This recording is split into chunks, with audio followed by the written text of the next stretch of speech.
ရွာပြန်ပြီးအလှကြီးလုပ်ခဲ့ပေမဲ့လူတချို့ရဲ့လုပ်ရက်ကြောင့်မျက်နှာမှာအခုလိုဖြစ်သွားရတဲ့ဆယ်လီဟိန်းသူအောင်မြင်လာတဲ့အချိန်မှာဘဝမမေ့ပဲကိုယ့်ရဲ့ရက်ရွာကိုအကျိုးပြုပြီးအလှအတန်းတွေလုပ်ပေးနေတာကဆယ်လီဟိန်းသူအောင်ဖြစ်ပါတယ်။ဆယ်လီဟိန်းသူအောင်ကသူ့ကိုမွေးဖားပေးခဲ့တဲ့မိခင်ကြီးနဲ့တဘဝလုံးအတူနေထိုင်ခဲ့တဲ့ရွာသူရွာသားတွေကိုကျေးဇူးပြန်ဆက်ခဲ့တာပါ။တုံယုံဆယ်လီတွေလိုမျိုးနည်းနည်းလေးအောင်မြင်လာတာနဲ့ဘဝမေ့သွားတဲ့စိတ်ကလည်းဟိန်းသူအောင်မှာလုံးဝမရှိခဲ့ပါဘူး။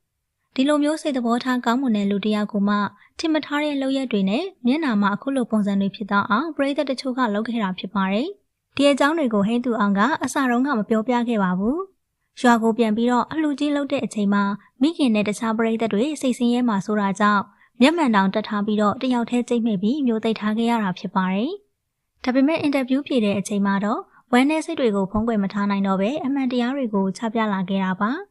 ဟိန်းသူအောင်ကမွေးရမြေမှာတခွန်တိုင်အလှကြီးပြုလုပ်ပြီးတရွာလုံးကိုအခန့်ကျွေးမွေးနေတာဖြစ်ပါတယ်။ဒါကြောင့်မိခင်ကြီးနဲ့ညီလေးကလည်းအရန်ကိုပြောနေကြတာပါ။တာမန်ရွာသားတယောက်ဖြစ်တာကြောင့်သူ့ကိုရွာသားတော်သားဆိုပြီးတော့နှိမ့်ချပြောဆိုနေတာတွေကိုလည်းဟိန်းသူအောင်ကလုံးဝစိတ်မဆိုးခဲ့ပါဘူး။ဒါပေမဲ့အခုတစ်ခါမှဖြစ်ခဲ့တာကတော့ရွာတရာကပွဲကိုတွားရောက်ပြီးတော့စင်ပေါ်မှာတချင်းတီဆိုဖျော်ပြနေတဲ့အချိန်မှာ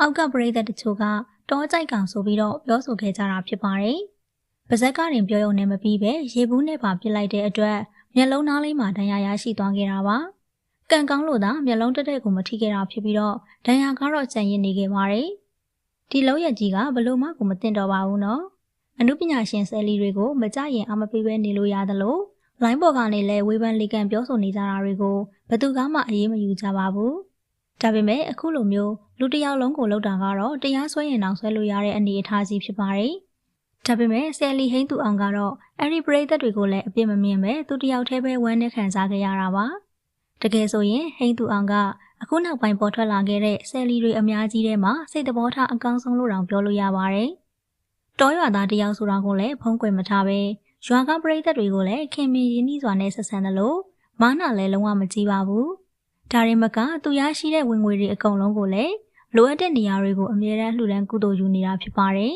။အခုတစ်ခေါက်မှလည်းကိုယ့်ရဲ့မွေးရမြေကိုပြန်ပြီးကြီးမားတဲ့အလှကြီးကိုပေးလှူရင်းနဲ့မိခင်ကြီးကိုကျေးဇူးဆက်ခဲ့တာပါ။ဒီလိုစိတ်သဘောထားကောင်းမွန်စွာနဲ့စူးစမ်းနေတဲ့လူငယ်လေးတစ်ယောက်ကိုသဘောမကျလို့အားမပေးချင်ရင်တော့မှအခုလိုလုပ်ရတွေကတော့မလုပ်သင့်ပါဘူး။ရိုးရိုးသားသားနဲ့မိဘကိုကြွေးမွေးပြီးလိုအပ်နေတဲ့လူတွေကိုလှူဒန်းနေတဲ့ဟိန်းသူအောင်ကိုချစ်ခင်သူတွေလည်းပေါ်များသလိုမနာလိုသူတွေကတော့အခုလိုလက်ပခဲ့ကြတာပါ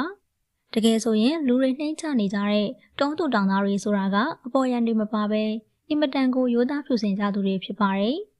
စိတ်သဘောထားဖြူစင်စွာနဲ့မိဘကိုလှုပ်ကြွေးပြီးအလှအတန်းတွေလည်းလုပ်နေတဲ့ဆယ်လီဟိန်းသူအောင်ရဲ့မျက်နှာလေးအခုလိုဒဏ်ရာရရှိသွားခဲ့တဲ့အပေါ်